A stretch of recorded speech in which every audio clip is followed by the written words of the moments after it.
Hello and welcome back to SJ Cartier Limited Convos. And today I'm just going to go into, I'm not really going to talk on the specifics of what happened in Australia. It's a very unfortunate event of things over this weekend. And it's kind of like, for me, it's added a downer to the end of my birthday weekend, let's just say, because it's, for me, again now, propaganda, social networks, news reports that I feel have led to this tragedy. And yes, the people, the father and son are to blame because they took it upon themselves with their own willpower to go and commit these atrocities. But we have to look at where these propagandas have come from.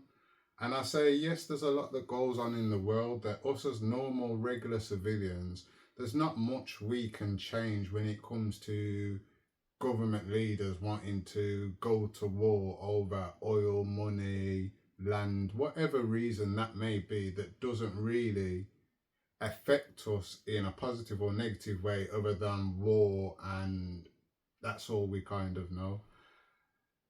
But for me, because even when I looked at the incident and I've looked at it now, for me, it's quite sad to feel that it was an event, it was Hanukkah, so the Jewish people were actually celebrating Hanukkah on Bondi Beach, and their celebration should be for them, it's a religious thing, it's acknowledged by other religions and people that are non-religious as an event. So we all know it's connected to them, and the fact that it was by the presumption of the two names and presumption of the news reports. Again, this is me reading a news report and drawing an assumption from what their assumptions are. And their assumptions are these are possibly two people from IS, Islamic State. And then when I look at that as a Muslim and think, okay, so now here we go now. This is the propaganda again now against Muslims. But the fortunate thing I say in this event was that it, for me as a Muslim, because as I say, I feel sorry for everyone that was involved in that event, that has family, relatives that were injured, killed in that event. I feel like I have to apologize to them myself because I'm a Muslim, and whatever's on in Palestine and Gaza and all of these places, we understand it's some kind of segregational war, so it's a different view of opinions from two different sides of the world or countries, whatever, different sides of the continents, and they disagree and want to take over basically and control a part of the land. As you see, I'm trying to be very careful in what I say, because as I say, a lot of this is all just from news reports and what I see online. But it's that understanding of it's a Muslim that's done this. But then, as I say, the positiveness in this, without forgetting the sadness of this, is it was a Muslim that disarmed these men. And this is where I come in with my why I'm doing this video. It's because this is social media, this is news, this is all the things that we compel our minds to take in. And we all seem to have an opinion on something now. Growing up, we all had opinions, but we realised sometimes our opinions were best kept to ourselves. Yes, we know we have freedom of speech, and at no point should anyone feel they shouldn't have to speak. But even for me, growing up now as a man that's come from one type of life and living a different type of life now, I realise even sometimes, for me, it's best I just don't say nothing. Because if I say something, it's going to end up going left for something. And have I got time for that? No. And I think this is what social media does. When I see things on social media that people are being judgmental against people from other races, cultures, sexualities, whatever it may be, it gets me aggrieved. Now, if I'm seeing people talking about flags and I'm feeling this is some racial thing, I'm now going to look at everybody that looks like they're trying to promote their English flag more than normal. They then may not be racist, but my instincts, due to what I'm seeing on social media, on the news, all around the place, wherever it may be, this is what's being fed to me. That's how I feel. And it's the same way the people that there were marching, that's how they feel.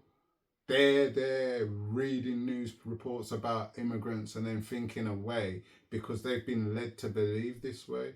And it's like, what's the word? The saying, the best way to cause like separation is with warfare between you each other, if that makes sense. So if we are the normal people and we believe one way and we believe one way, if we overlook at what the medias and things are fed to us, we've always got 2 points of views, and it always will interact with somebody's point of view, whether you believe the left or the right way, whatever it is. Something said is going to make you feel either pleased or upset.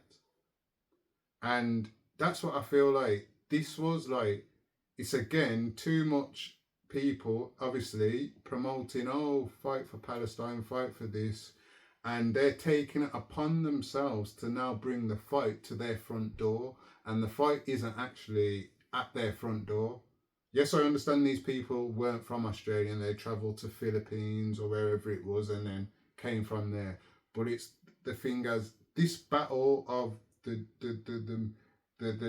nations at the moment and certain countries wasn't at their front door.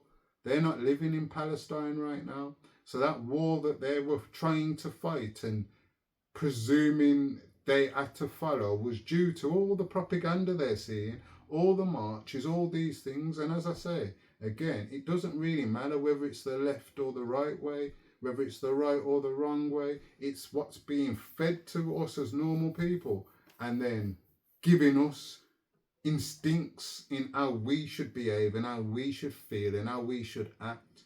And I say the blessing for me as a Muslim, I say, for this, because it's I feel so sad to even say it like this, like it's a blessing for me, but it's to overstand. It's like, isn't it a blessing that it was Muslims that done this, but it was a Muslim man that disarmed him?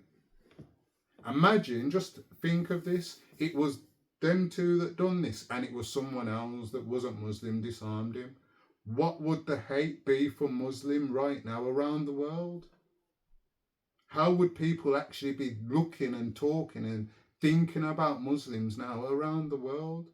They can't say that because it was a Muslim man, and they have to give praise to now the Muslim man that stepped up and saved people. So today, as I say, thoughts are with everybody in Australia, anyone that's got family that is involved in the incident. But this is a moment for us again as people to like look at what we feed ourselves, look at what we feed our children, look at what the things we read make us feel like, and really think what changes can we come up with to make these things not happen. And I've always said, I'm not going to go into it in this video, but for me, the only way us as normal people, normal people, because I class myself as a normal civilian, whether I have money or whether I don't, I class myself as a normal civilian, whatever level of life I've been at. So I'm a normal person. So for me as a normal person, I've always said, if the normal people that have morals, have morals and think the right way, were to come together and be their own type of government, we'd actually be so much strong, and we'd realise that there's so many normal people from so many different cultures and backgrounds, and then we'd realise that in fact we should be coming together because we are normal people and not coming together because we are white, we are black, we are Muslim, we are Sikh, we are whatever. We're supposed to come together all as one, as whatever culture, to defend and make the world just not have these are traumas. not lead people to feel certain ways, and all the blame is on them too. But also we have to take blame to this. If we feed propaganda ourselves and we talk down on people, whether that be due to their culture, the way they look, and we judge them by this, and then we not only judge this one person, we're judging everybody like them, and everybody is an individual. Everybody. And that's something we saw there. 2 Muslims, 1 going to hell, 2 going to hell, 1 going to paradise, inshallah. I mean, so yeah, thank you for joining SJ Cartier Limited Combos, and I hope you overstand, because I like to say it's overstanding, it's not understanding. I hope you overstand what this video is really about. So yeah, thank you for joining me today. Goodbye.